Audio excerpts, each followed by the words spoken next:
Amen. You can be seated. Well, good morning. Yes, the Song of Songs. Who's ready? Woo! Let's talk about sex, baby.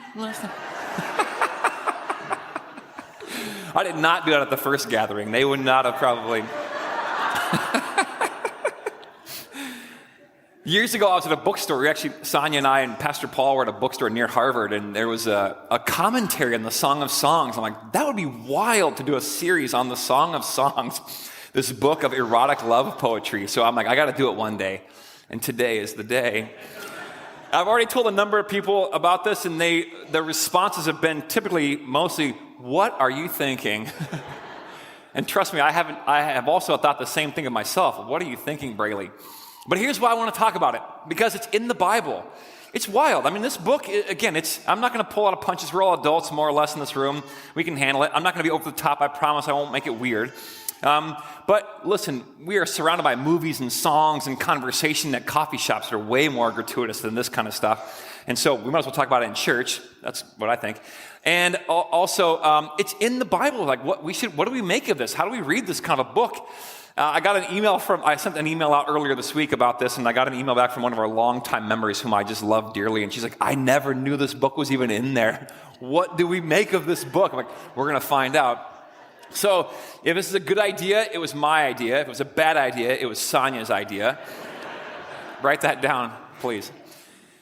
But yeah, the Song of Songs. And the Song of Songs is wedged in between the book of Ecclesiastes, this book of wisdom that we think Solomon wrote, or something like that. And it's wedged in between that book and the book of Isaiah, this great prophet, this great Jewish prophet. And wedged in between there is this book of poetry called the Song of Songs, the Song of Solomon. And the open, as you heard Jamie read, by the way, the book opens, you heard her read it. Well, I only had her read the first 4 verses because the fifth verse, if you look in your Bible, the NRSV, it's a woman speaking, and she says, let him kiss me with the kisses of his mouth. And then she goes on, and verse 5 says, I am black and beautiful, which I thought was pretty awesome. I'm like, Jamie, do you want to read that?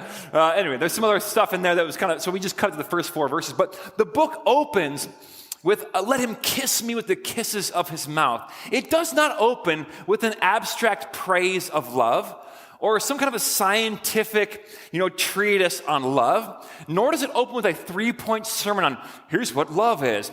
No, it opens in this way. Let him kiss me with the kisses of his mouth. This demand for kisses, and maybe even a little bit more if you heard what Jamie read. It's this burst of emotion and desire of let him kiss me with the kisses of his mouth, for your wine, or for your love, rather, is better than wine. It's awesome because human beings, I would argue, are beings of desire. So the great St. Augustine, the great thinker in the early part of the church, he said that human beings are beings of desire, which means we're not so much simply rational beings or logistical beings. We don't always get convinced by more data or more information. Those things are not bad, but it's because at our core, we're beings of desire. We have longings, we have hopes, we experience emotions, and these things are all a part of what it means to be a human being. So I was in Texas for about a week. I got back a couple of days ago, and when we were down there, it was this beautiful time with my family. It was my family, the 6 of us, drove down there with our dog, and then my parents were down there, and my sister and her kids, and my brother and his wife and their kids, and it was just this wonderful time to be together, and we loved every minute of it, as we normally do. And one of my daughters, who will remain nameless, but I have her permission to share this, she just loves these times of being with family, this tribal community family sense. We're only together a few times a year, if even that, maybe just once. And so whenever we come home, as maybe you experience too, we always experience like the post-Christmas, doldrums or darkness or depression or something like that, the funks. If you're afraid of the word depression, then it's the funks. We call it the funks. And that's what happened. The minute we got back, we're unpacking, and there's my daughter, and it had happened a few times already, but I come out of the bedroom unpacking my suitcase, and there she is at the table, just crying. Because she missed her family so deeply. It was such a great experience, and she was just moved to tears because she missed her grandparents and her aunts and uncles and her cousins. And so I did the only thing a good father could do. I sat down next to her, and I pulled out my spreadsheets, and I gave her these mathematical equations about why you're going to be okay. And these scientific proofs for this is not the end of the world. Stop crying. It's rationally, I'm kidding, I didn't do that. Some of you were like, that might be a good idea, Ryan. No, I just sat next to her and I held her as she cried. And she cried and the emotions kind of overwhelmed her. Because this is what it means to be a human. Now, my other daughter, who will remain nameless, turned to me and said, well, I'm crying on the inside. She's a savage, that one. But that's what it means to be a human. It's to experience all these emotions and all that comes with it, the highs and the lows, the joy and the pain, the ecstasy and the sadness and disappointment. And these are all God-given aspects of what it means to be a human being. And they're oftentimes mysterious. They're hard to understand. They're complex. They're difficult to know. We're beings full of emotion and longing and desire and even love. And this is a book about love. I love, no pun intended, how Shakespeare writes about love. In his 116th sonnet, he writes this: "Let me not to the marriage of true minds admit impediments." It says, love is not love which alters when it alteration finds. In other words, love is not the kind of thing that can be changed with alterations here or there. Love is stronger and more enduring than things that change over time around it. And love doesn't bend with the remover to remove. So it's not easily bent towards things that are around it. It's not shaped by its context. Love is a strong and even fierce thing. Oh no, Shakespeare writes, it is an ever-fixed mark that looks on tempests and is never shaken. Tempests are storms. Love is so strong and fierce and wild and even untamed, I would say, that it looks into the face of the storm and is not shaken, doesn't fear. Then he writes this: it is the star to every wandering bark. That means like ships that are out at sea and guiding themselves by the night stars. This is what love is like. It's a star that guides ships that are out at sea. Although, it says, whose worth is unknown, although his height can be taken. So stars, you can measure where the stars are or where they are in the sky, but you don't really know the worth of the star. Same with love. Its worth is unknown, although its height can be taken. Then Shakespeare goes on to say this about love. Love is not time's fool. I love that. The title of my sermon, by the way, is Love's Not Time's Fool. Meaning, love is not beholden to time. Time is not master love. Love is this untamed thing that cannot be even sort of subjugated to time.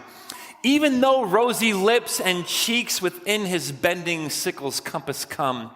Meaning this, even as we age through our rosy lips and our cheeks, and as we get older, those things tend to fade away, and they come under the sickle of time's compass. Love is not that way at all. Love endures even beyond age, even throughout the decades and centuries of our lives. Love is not the kind of thing that bends to sickle's compass. Love alters not with his brief hours and weeks. It doesn't change over time. It endures, but it bears it out even to the edge of doom. Or death, you might say. And then Shakespeare says this in this moment of honesty: if this be error, if I'm wrong, and upon me it's proved, I never writ, nor no man has ever loved. Love is this incredibly wild and complex, untamed, mysterious deal. And the Song of Songs opens, let him kiss me with the kisses of his mouth. This most unscientific, concrete, and untethered opening, I would say, in all of the Bible. And I love it. This is, of course, the Song of Songs. It's the song of all songs, what the title means. It's of all the songs, it is the song above all the songs. The great Rabbi Akiva called it the holiest of the holy writings. This is what he says. He says, all the world is not worth the day on which the Song of Songs was given to the people of Israel. He loved this book. For all the writings are holy, but the Song of Songs is the holy of holies.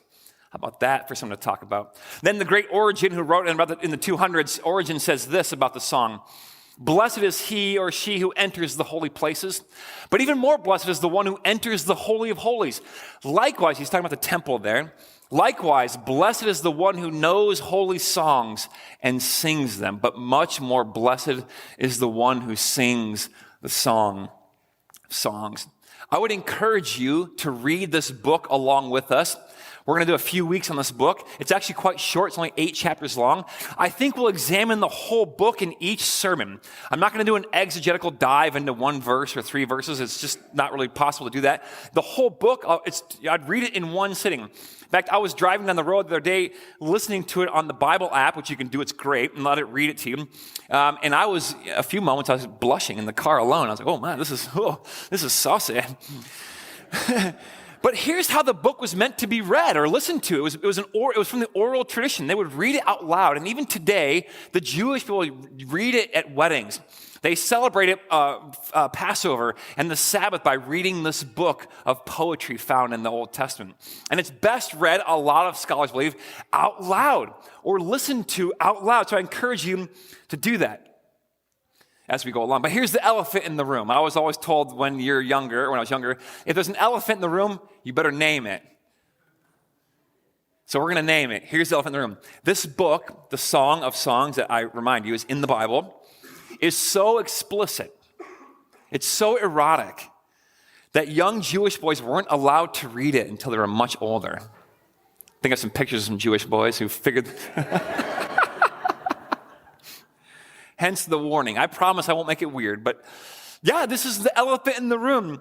It was so explicit and so erotic, this erotic love poetry. A lot of scholars didn't even want it in the canon. They're like, we shouldn't have this in the Bible because it's just too, But thankfully, wiser minds ruled out, and they, in fact, did include it in the canon. So it raises the question for us. The canon, by the way, canon means like the set of scriptures that we hold as sort of like given to us by God. So the canon of scripture is what you have in your pew back. Well, here's the question. What do we make of this book? And if you've never read it, read it and, do with it what you will. But what do we make of this book? How should we read it? What does it say about the human experience? Today's Epiphany. I'm not sure if you know, actually yesterday was Epiphany, but it's the Epiphany holiday. Epiphany is the end of the Christmastide celebration. So there really are 12 days of Christmas, and then yesterday was the end of it. Epiphany is the day we celebrate the Magi coming to discover the Christ child he probably wasn't in the manger when the Magi showed up, but when they come later, there he is. And it's also a celebration of the fact that God, the ethereal, the eternal, the ephemeral, the ineffable becomes a human. Like the unknown, inexplicable God becomes a human being. It's wild and mysterious. And so we celebrate that. And I thought it'd be kind of fun to talk about this book because it really does explain a bit what it's like to be a human. And this is a God who's become a human and affirmed the humanness of our world.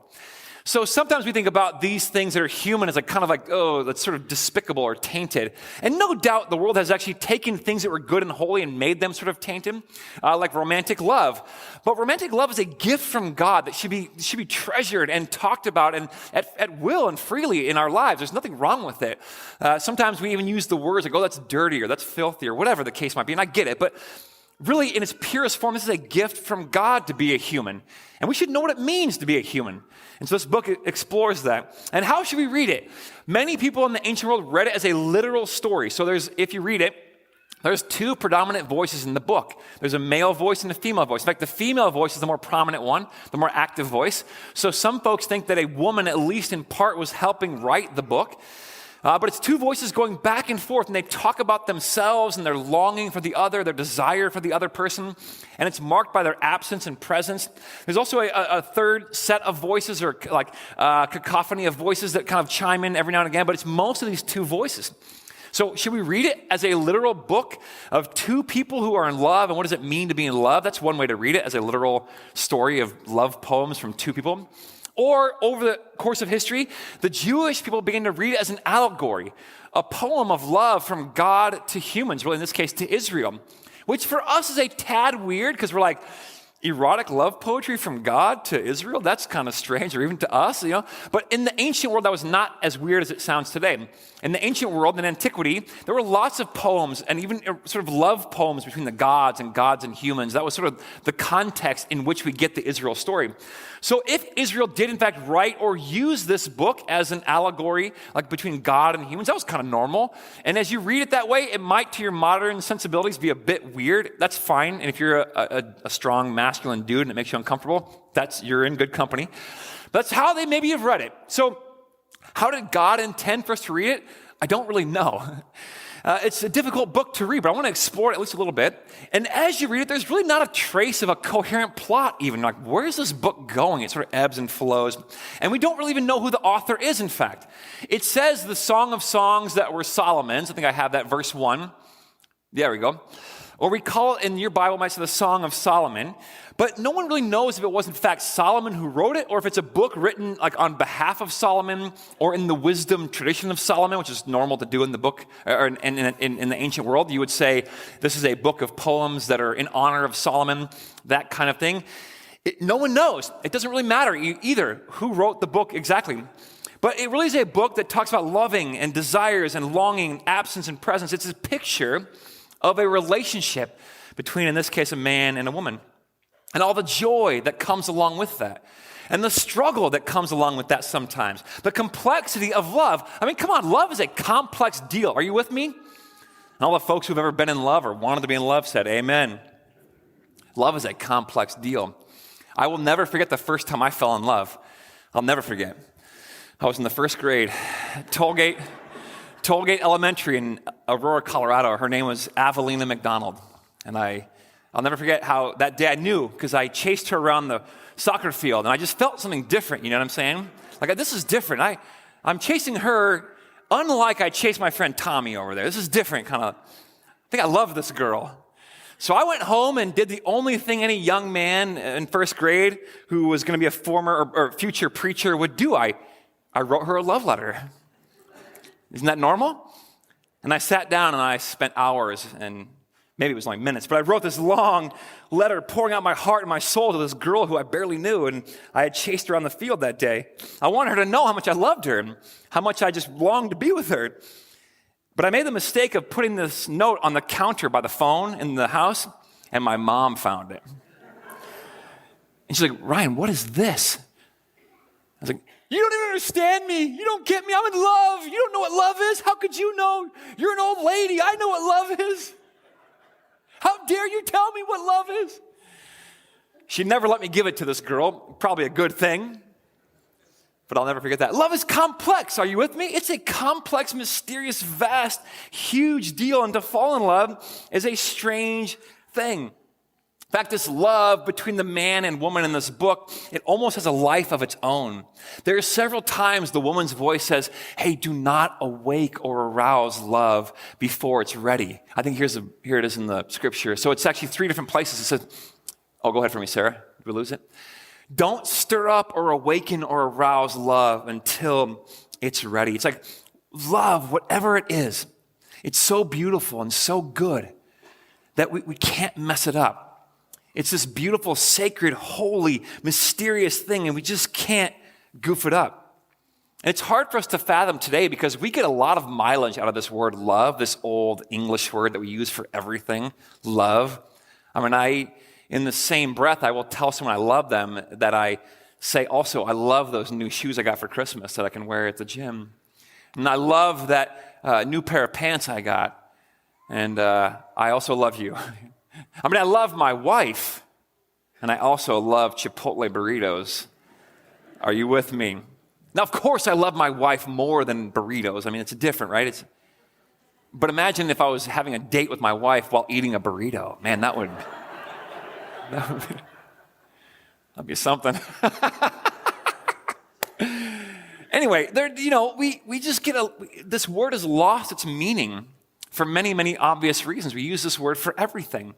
But in the Hebrew, the language this Song of Songs was written in, they use at least 3 different words for the word love. I'm going to teach them to you this morning. I'll give them to you one at a time. The words are raya, ahava, and dod. So the first word is raya. Now, raya is a friendly kind of love. It's a friendship, companionship. You might have what you call like a kindred spirit, a best friend. Someone you'd stay up late at night talking about anything with over the phone or in person. You might go to the movies with this person. This is a raya kind of love. Everyone say raya. Raya. It's a friendship kind of love that's expressed in this book, the Song of Songs. So here, for example, it says this in the Song of Songs. You're beautiful. From head to toe, my dear Raya, beautiful beyond compare, absolutely flawless. Now, ladies, Get yourself a friend that talks to you the way that this writer does. Am I right? You come walking out for your date with the girls and I like, hey, how do I look? Oh, girl, you are beautiful from head to toe. My dear, look, beautiful beyond compare. You are absolutely flawless, girl. Slay, queen. How did I do? And fellas, my brothers, we also could use some friends like this. It sounds different. Yeah, man, how do I look? You look good. Let's go. All right, let's go. It's a friendly kind of love. Are you with me? The second kind of love is this ahava. Everyone say ahava. Here's how you spell it in the English or in transliteration. Ahava is a deeper, more committed love of the will. So it's bigger and beyond fleeting romantic feelings. It's actually broader than temporary physical urges that we might experience early on in a relationship or as someone passes by. It's a decision to join your life with another person. It's an emotion that leads to commitment. Are you with me? So when Katie and I first started hanging out, we met in 1998. We were married. It'll be 24 years this upcoming fall. So 23 in a couple months is how long we've been married. And we were friends. We had the raya for about a whole year before anything else. We were friends for about a year. That summer, we met in the fall. Later that summer, I came to visit her. I flew out here to Minnesota to visit her family. And there was like no pressure because it was just friendly. We were friends. We were raya, no problem. So I met her mom and dad, and not as the boyfriend, but as just a friend. And then I came back a week or two later because I wanted to come back again, which should have been a sign. In fact, I had run out of money, so I took a Greyhound bus out to Minnesota. That's love. You ever been on a Greyhound bus? My gosh. I will never do that again. I should have known that was really love. I Greyhound busted, and that was before the days of cell phones or anything. I couldn't watch. I was on a bus with my CD player and my big booklet of CDs. Someone stole my pillow. It was a bad week. Anyway. But I had to know, and I think she did too, did we have the ahava? Or was it just right? Or were we just friends? What was it? Well, I remember praying not long after that. I remember praying and asking God, what should I do? And I remember God, I felt like, maybe God has spoken to me only a few times in my life, but I just knew clearly it was God. It wasn't out loud. It was like just a feeling or thought I had that was like deep in my soul.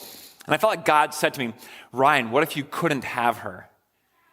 Like, what if you couldn't marry her or just kind of have her? What if she didn't like you? Or what if she moved away suddenly? Or what if somehow she was just gone? And I had this visceral reaction to that. I was like, like I felt like my breath, I'm not kidding, I felt like my chest got tight and my breath was kind of like, and then I felt like God said, see how much you really do like her? Yeah, ahava. Ahava is this deep longing for the other person. Like your thoughts circle around them all the time. Your mind and your will, your emotions are sort of bent towards that person. It's this deep ache in your heart when you're around them or thinking of them, and you can't think of anything else.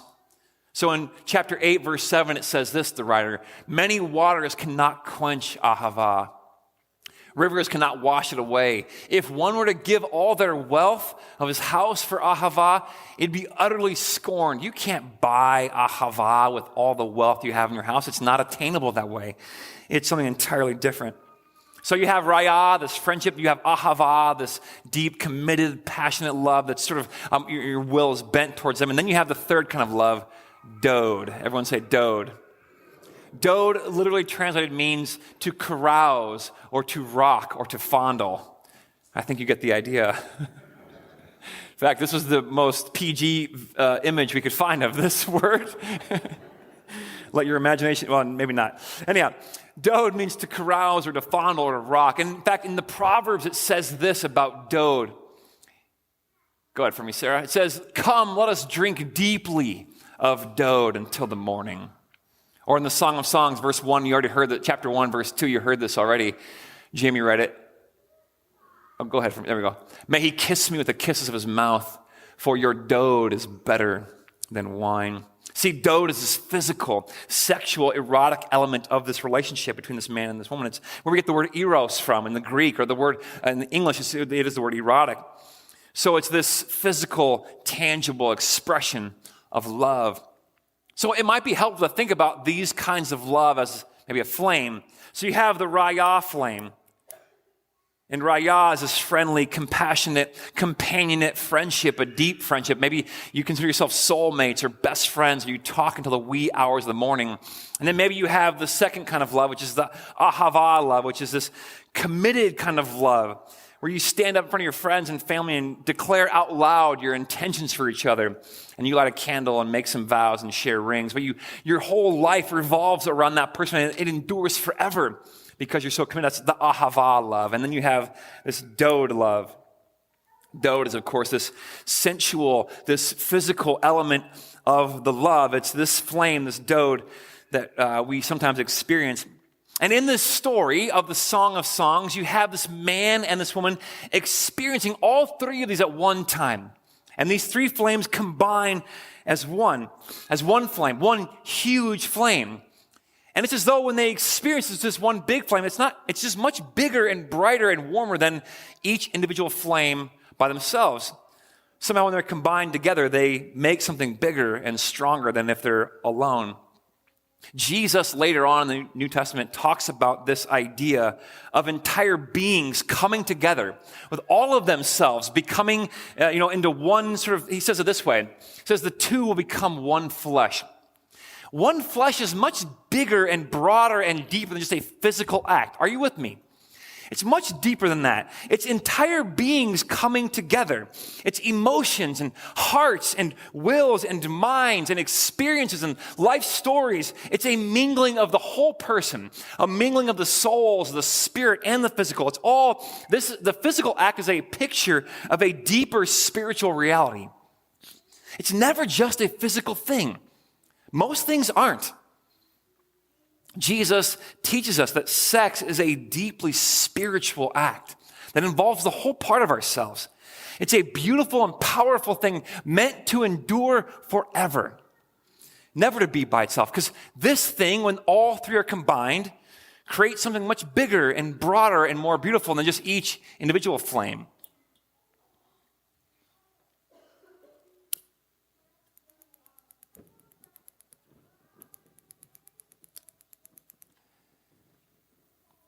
It's about to get real hot up in here. And when these three flames combine, this is what we experience in the Song of Songs, this big flame. This expression of love, this deepest, visceral expression of love in the human beings in this story and these two humans. And one flame is never as big or as bright or as hot as all three. Think about all the ways we goof this up. See, an extramarital affair, or just a physical affair, is people trying to chase down the dode flame by itself, and trying to warm themselves by just the dode flame alone. There's no friendship. There's no commitment. There's no lifelong, I'm going to hold on to you come hell or high water. There's none of that. It's just simply just this physical dode flame. And it just can't keep you warm. But people keep going back to it again and again and again and again, thinking it will keep them warm, and it just can't. Whether it's an extramarital affair or people that have one-night stands or just engage in kind of frivolous physical activities, it's not enough to keep you warm. How could it? It can't. Or think about people that maybe you know or that have been married for a long time, and they live in the same house, they occupy the same spaces, but there's no friendship. That flame died a long time ago. And they pass by each other as though they're ships passing in the night. There's no sexual, physical intimacy, none of that. It's just simply this commitment to stay together, and there's nothing else. And the other flames have flickered out. How could any one of these ever keep us as warm as all three? And by the way, this has nothing to do with age. I know lots of older couples. I mean, at first glance, you read Song of Songs, oh, those are just like 20-year-olds who have just got married and they're just living their best lives. No, we know those people back in their 80s or 90s, and they've lived their whole lives together, and they have these deep experiences, the highs and the lows, and they still hold hands, or they still hug or kiss or whatever, and they've got this great commitment love, and they've got this friendship that's deep and mysterious. Like, man, that is incredible. Like, that's what I want. I want to grow old with Katie and be 90 years old on the back porch and doing whatever. It's not about age. We can all have this thing at any age with a significant other. See, our culture really has no idea what true sexuality really even is. How could they? Many of us are chasing down single flames in and of themselves and by themselves, and there's no way it can ever satisfy us. And the culture doesn't know how to teach us how to do it because they don't know. They don't get it. Love is this deeply profound, mysterious, vast, big thing that involves all of you, every part of you. You're a physical body, no doubt. You can touch your own, you can see that. That's clear. But you're also a spiritual body. You have a spirit, you have a soul, you have all these things going on inside of you. And real love is a connecting of all those parts, it's a mingling of all these things together. It's the raya, it's the ahava, and it's the dod in many cases. And this is what it means to be a human, to experience all of these things, even the big flame. These aren't bad things. What it means, a gift from God.